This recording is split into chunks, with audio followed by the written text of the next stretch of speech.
Hello, welcome back to my channel. My name is Uche Imafidon. I'm a refinement coach. If this is your first time here, welcome.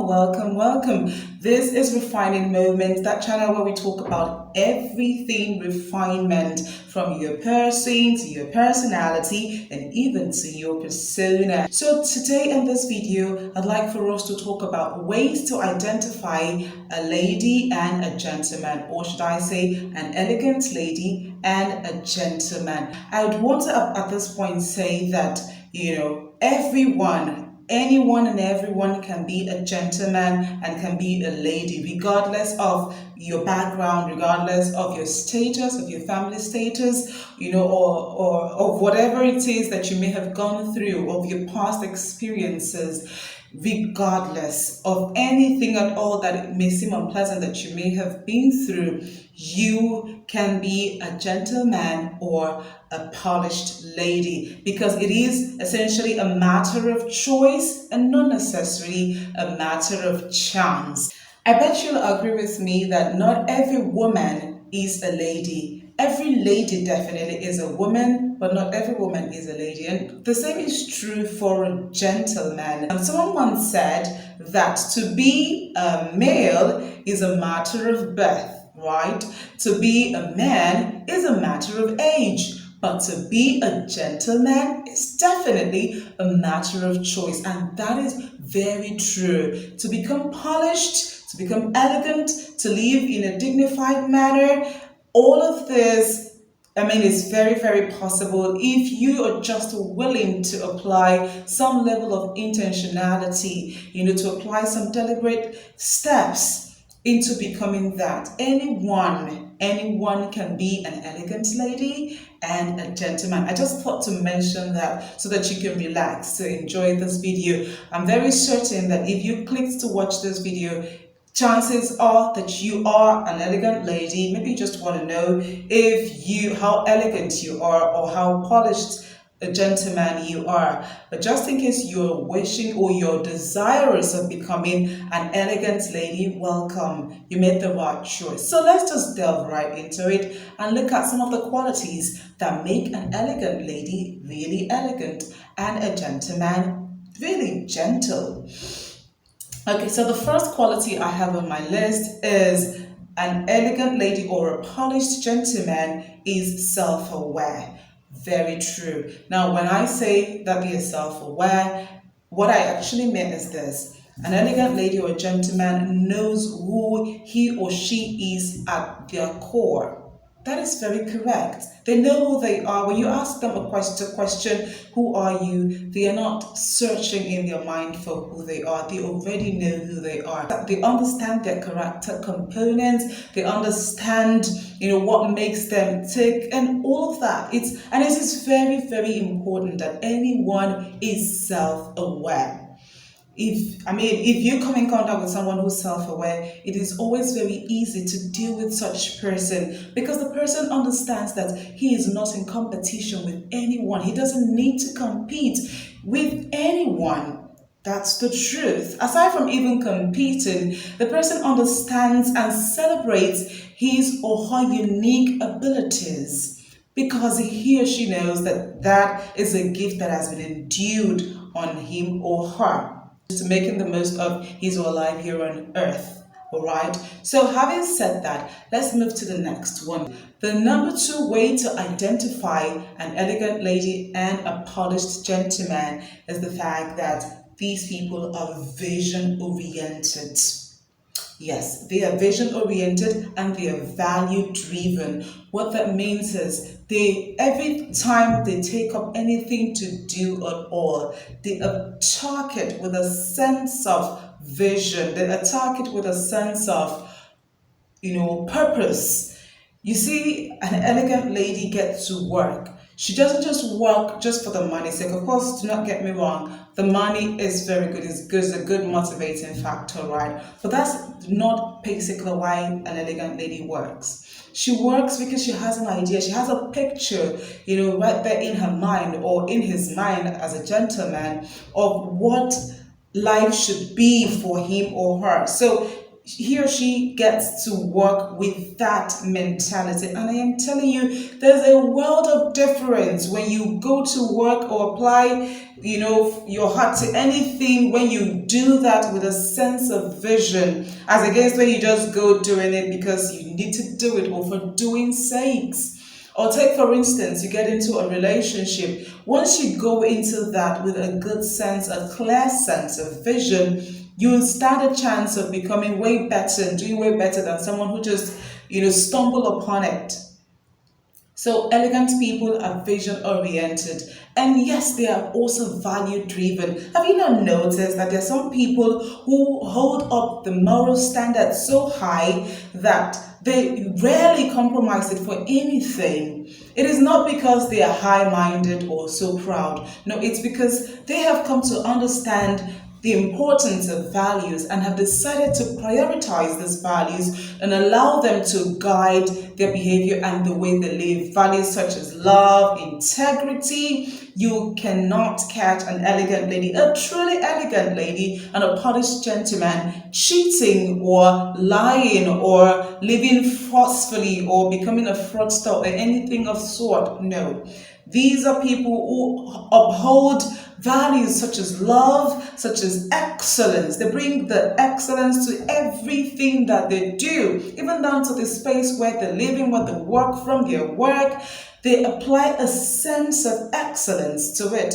They are guided by values such as love, integrity, friendship, simplicity, accountability, and righteousness, and all the likes. And I just want to say to you, if you are one who's already growing to bring in and allowing your life to be guided by values, that's a good way to becoming elegant. Aside from just becoming elegant, it's a good way, a positive way to live. And talking about positivity, that brings me to the third way on how to identify a lady or a gentleman, and that is that they are positive people.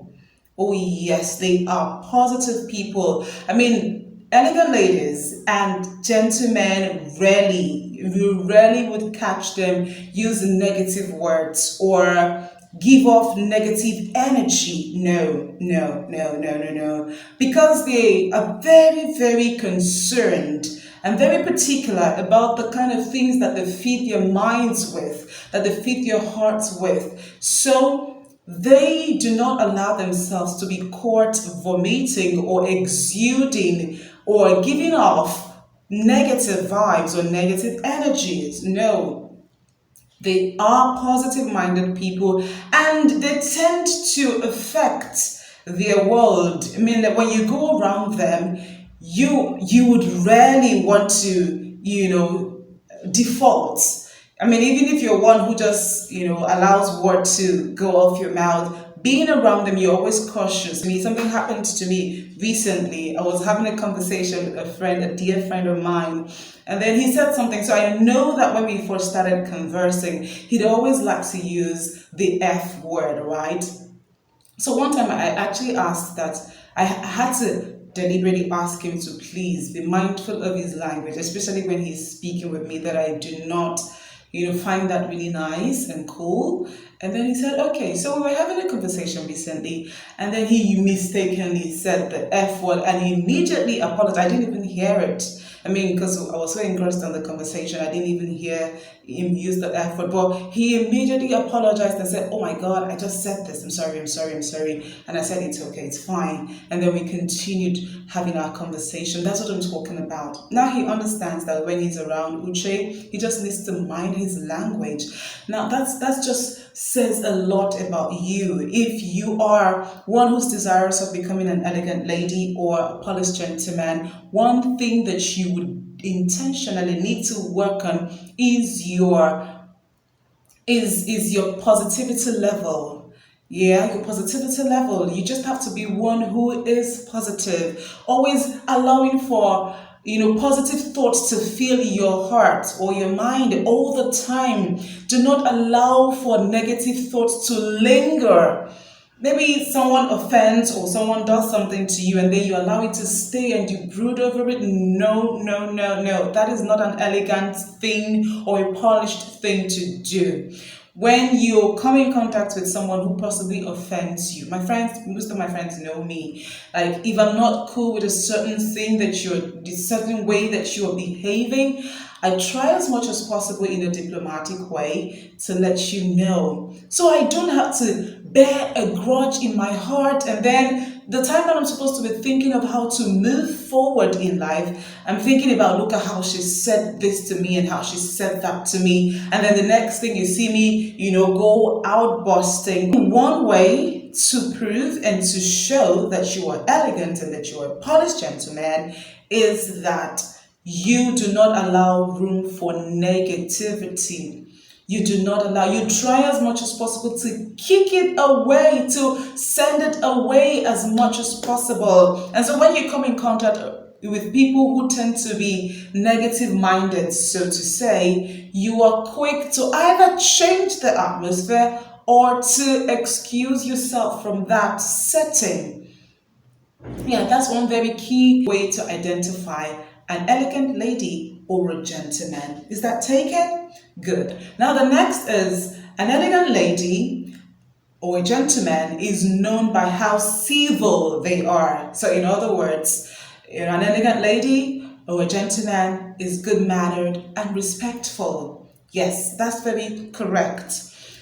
One way, in fact, the hallmark of an elegant lady and a gentleman is the fact that they are very respectful of themselves and of others, and they consider the thoughts and feelings of others. They put that into consideration before they do anything. An elegant lady don't use words like, who cares? I mean, I'm just being myself. That's not a language. Remember, they are positive minded people.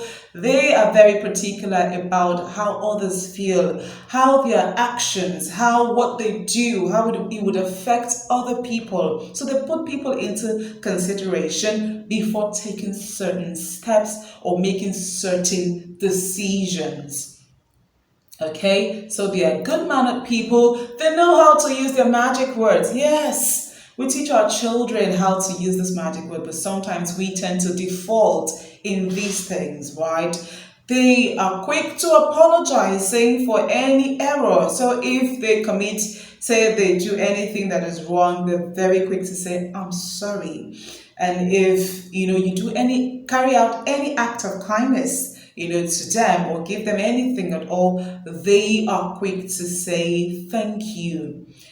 They say, excuse me, may I, I'm sorry. It is very typical of an elegant lady to say thank you to the cab driver, thank you to her driver, thank you to her employees, thank you to her friends, to her family members. Same is also for a gentleman. He doesn't feel like, I'm the boss here, they're working for the money, and so I do not need to thank them. No, that's not that's not the language of a gentleman. He says thank you to any and everyone who meets out any act of kindness to him or to her. Even as you are listening to me, I know you are, one who's working to, being that. I just want to encourage you to up your game in that level, in that regard. Do not go about saying, why do I need to even apologize? I mean, I'm right. I am so right. I can prove it. Prove what? You can actually win the argument and you eventually lose the relationship. Is that what you want? Sometimes you can be, you can be right, okay? And still apologize. Not necessarily because you're weak. As a matter of fact, when you apologize, when you're not at fault, it shows that you are strengthened. You are a man of strength or a lady of strength in that regard. It has absolutely nothing to do with you being weak. All right. So please, I just want to encourage you to up your game when it comes to being good mannered and respectful. And talking about respectful, I always like to say this to people that if you have not learned, if you do not respect yourself, you definitely will not know how to respect people. If you have not learned how to respect yourself and carry yourself with dignity, you will not know how to meet that respect out to people. Respect for others always starts with respect for yourself. Because, of course, when you do respect yourself, then you can give that same respect to other people. And it is very essential that we respect people a lot. It just makes us feel, it just warms our way into the hearts of people, basically. You think about it. Everyone who respects you, all the people that you can mentally think of right now that respect you, and they're the ones that you always like to bring close to you. Yes, everyone loves to be respected, even you. I know. I mean, I love to be respected. So if I sense any act of disrespect from anyone, I bet I would run away or just give the person a space. I wouldn't want to spend more time with someone who disrespects me. No, I wouldn't want to do that. And I'm sure you wouldn't want to do this as well. So if that's the case, then don't make people run away from you. Rather, be open and respectful, and people would always come around to you. At this point, I'd like for you to click the subscribe button if you have not done so already, and like this video and kindly share with other people. There are definitely more ways I know to identify an elegant lady, but I just thought to pick out these three important ones. Maybe in my next video, I'll do maybe like three more qualities that you can identify in an elegant lady or a gentleman. And if you have more qualities that you probably are displaying that people admire in you, and you just think, okay, we should talk about, or you want to share with us, this is a platform where we all learn and grow. Okay, kindly feel free to share your comments in the comments section, and you can be rest assured that I'll look into it, and then we would just learn together. Thank you so much. Until the next video, I want to encourage you to go all out and be your graceful self. Bye for now.